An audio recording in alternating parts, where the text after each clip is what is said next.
I want you to picture something for a second. Imagine you are walking down a street and you're just sweating, panting, completely exhausted. Okay, I'm picturing it. And the reason you're so exhausted is that you're dragging a heavy wooden boat behind you, like right across dry land, just hauling this massive thing over the pavement. Oh, wow. Yeah, that sounds completely awful. Right. And if someone stopped you and asked, why on earth you were doing this, and you replied, well, it helped me cross a river 5 miles back, so I figured I'd better keep it with me, that would sound totally absurd. I mean, yeah, you'd look completely ridiculous. Exactly.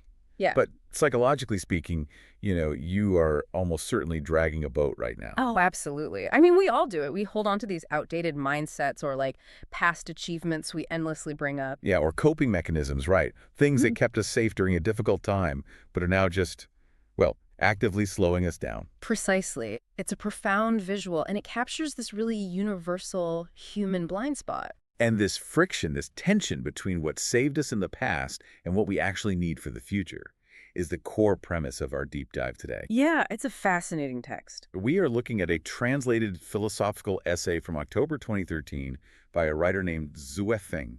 It's titled Abandoning the Boat After You Reach the Shore, translated by Kinyu. Such a calming title, but the content is actually quite radical. It really is. And our mission today is to explore this text not just as some, abstract philosophical exercise, but as a literal blueprint. We want to see what it truly means to leave outgrown tools behind. And Zuefeng sets the stage for this by establishing a baseline. He asks these great rhetorical questions right out of the gate. Oh, yeah, like the billionaire one. Right. He asks, does a billionaire still study how to get rich? Or does a graduate student go back and review the high school curriculum? Which obviously the answer is no. Exactly. He even takes it into the spiritual realm, asking if celestials and Buddhas still need to practice the ways to become celestials and Buddhas. Of course not. But he uses those extreme examples to highlight how illogical our everyday attachments are, right? Yes. He anchors this whole argument in the history of human progression. He points out that, as a species, our physical advancement relies entirely on our willingness to just discard old tools. Well, like the ox carts. Exactly. We had to abandon ox carts to fully adopt cars. We left behind oil lamps when we got electric lights. We abandoned thatched huts to build palaces. Okay, let's unpack this, because intellectually dropping an ox cart for a car makes total sense. I mean, nobody's arguing with that. Right, it's obvious. But in practice, human beings are just terrible at this. Like, let me give you a modern equivalent. It's like buying a brand new state-of-the-art house, but insisting on bringing these heavy, dusty boxes of your old high school binders. Yeah, the binders. Everyone has those boxes. Right, and broken study lamps. And you bring them because, well, they helped you graduate 10 years ago. You feel this weird loyalty to them. But in the new house, they're literally just taking up space in the hallway. Yeah, you're grateful for them, but they serve no purpose now. Exactly. Yeah. So why is the psychological friction so high? Like, why do we struggle to just put the binders in the recycling bin? Well, it's because your brain literally misinterprets the source of your safety. Wait, really?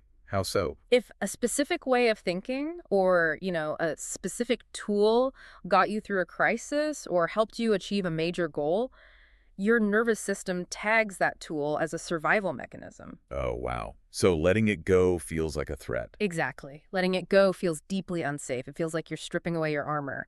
But Wolfing's point here is that humanity, and frankly the individual reader, is constantly moving into depths never before touched. Untouched depths. Right. And you cannot navigate untouched depths with outdated maps. The new environment requires entirely new tools. Because holding onto the map of your old neighborhood while trying to navigate, like, a new continent isn't just unhelpful, it's actively dangerous to your progress. Exactly. And the text anticipates that people might brush this off as just some modern, hyperproductivity mindset. Yeah, the whole hustle culture thing. Right. But to counter that, Shuifeng brings in these massive historical analogies. He pivots straight from secular examples like electric lights into vastly different spiritual traditions. Yeah, he points to Buddha Shakyamuni, right? He does. He mentions how the Buddha taught that his own teachings, the Dharma, should be seen merely as a raft to cross a river. And the instruction there is super explicit. Once you're across the river, discard the rafts. Yes, and then Shuifeng pairs that Buddhist concept with a teaching from Christ Jesus about old wineskins. Right, that old wineskins cannot hold new wine. They'll just burst. What's fascinating here is how Shuifeng synthesizes these completely disparate religious figures to make a unified point. Which is what, exactly? That as the world changes, he compares it to a complex game of chess. We absolutely require new thoughts and new methods to solve new problems. This isn't a new Silicon Valley ethos, it's a universal framework recognized for millennia. Okay, but I want to push back on this framework a little bit. Sure, go ahead. Because reading this, a part of me feels a real sense of resistance. I mean, doesn't discarding the raft feel fundamentally ungrateful? Ungrateful. How do you mean? Well, if a certain belief system or a supportive community or a mentor got me through the absolute hardest river of my life, dropping them on the riverbank feels incredibly cold. Isn't there deep value in nostalgia, like honoring the past that built you? It's a fair question, but the text directly challenges that instinct. Shuifeng offers a strict, uncompromising warning against clinging to the past. He really doesn't leave any wiggle room. No, he doesn't. He explicitly writes that instead of being nostalgic, it is better to forge ahead. Within this framework, nostalgia isn't a virtue, it's an anchor. It just grounds you in a reality that doesn't exist anymore. Exactly. The argument is that the universe is boundless, time and space are infinite, and the future of life has no endpoint. So if you're constantly looking backward with misty-eyed gratitude at the raft, you're missing the entire landscape right in front of you. Precisely. In fact, he takes it a step further, arguing that clinging to the old ways literally blinds us. Right. He writes that if we refuse to change, we will never have the chance to see unparalleled new phenomena and landscapes. You just miss the new world. Because you're too busy polishing your old boat on dry land. Yeah, polishing the boat on the pavement. And regarding my point about gratitude, I guess the philosophy implies that gratitude doesn't require permanent attachment. Not at all. You actually honor the raft by boldly stepping off of it and fully experiencing the new territory it allowed you to reach. Because if you refuse to get off, you're just insulting the tool. You're turning a vehicle of progress into a monument of stagnation. A monument of stagnation. That is the exact trap. Okay, so if we follow this logic and leave literally everything behind, our old tools, our mindsets, our reverence for past successes, what exactly are we moving toward? That is where the essay really shifts gears. It stops talking about the mechanics of moving forward and attempts to completely redefine the ultimate goals of human life. Yes, Zifeng introduces this radical triad of definitions that completely upends traditional, consumer-driven thinking. Right. He redefines joy, happiness, and freedom entirely. Let's break those down. Because the traditional model basically says joy is the reward at the end of labor. It's the vacation, the relaxation, the passive consumption. But Zifeng flips this. He states that joy is found in creation, not in enjoyment. Which is hard to practice, honestly. Let's ground that in reality. Think about the fleeting happiness of buying a new smartphone. It's super exciting for a day, but the enjoyment fades almost immediately. Oh, completely. It's just a dopamine hit. Exactly. Compare that to the deep, resonant joy of building a garden from scratch or, like, writing a piece of music or learning a new language. The text suggests that true joy is an active, ongoing state of bringing something new into this boundless universe rather than just consuming what's already there. Right. And that active state applies to his second definition, too, which is that happiness is in giving, not in acquiring. Yes. And then we get to the third definition, which is really the absolute crux of our deep dive today. The big one. Shuifeng defines freedom not as accumulation, but as constantly letting go. Which is so counterintuitive. We normally equate freedom with having an abundance of resources. Like, if I have enough money, enough security, property, then I'm free. But in this framework, accumulation is a cage. True freedom is the lightness of not being tied down by past identities or outdated systems. It's an unburdening. And the text highlights a really severe danger here, doesn't it? It does. It warns that the moment we stop moving forward, the moment we attempt to hit pause and just coast on our accumulated resources, we inevitably begin to decline. Right. He warns that if we are unwilling to let go of everything we have, we will inevitably become selfish and greedy. Yeah, which makes a dark kind of sense. It totally does. Yeah. If you believe you've reached the absolute pinnacle of your life and you refuse to step into the unknown again, your entire focus shrinks to merely protecting what you currently have. You start building walls. Yeah. And protection breeds fear, and fear breeds greed.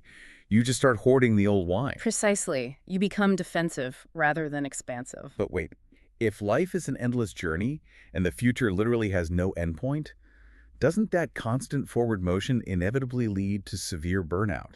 That's the logical next question, isn't it? Yeah, I mean, if I am constantly creating, constantly giving, constantly letting go, and never just sitting back to enjoy the spoils of my labor, isn't that just an exhausting way to live? It definitely would be if the framework relied entirely on individual willpower. Okay, so what's the alternative? If we connect this to the bigger picture, Shui Feng weaves a profound optimism into the text to counter the threat of burnout.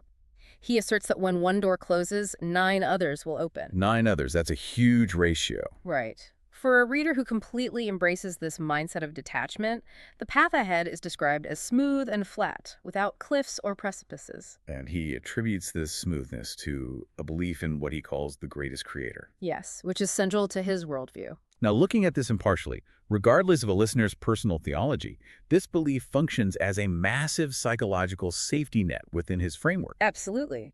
If you genuinely believe that the universe or a creator is infinitely abundant and always providing a way, you don't panic when you drop your current tools. Right. You trust that the exact right tools will materialize in the next phase. That trust is basically the engine of the entire philosophy. And Shefeng gets highly specific about the mechanics of this abundance, too.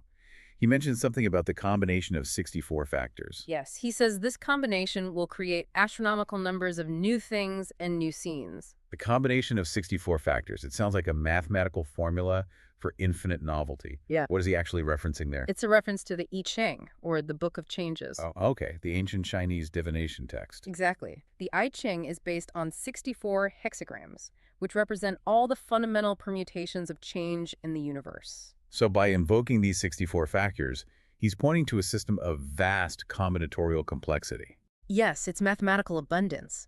If you have a universe with variables constantly recombining, you will literally never run out of new experiences. The universe can never become static. Right.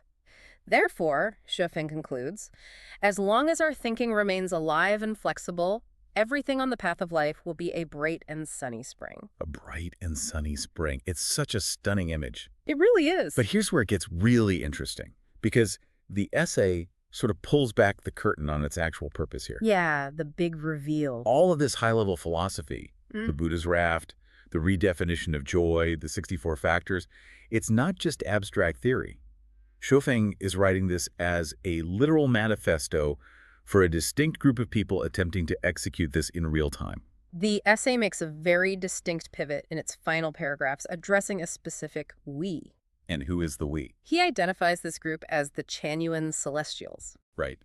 This is where the text transforms from an essay into a real-world blueprint.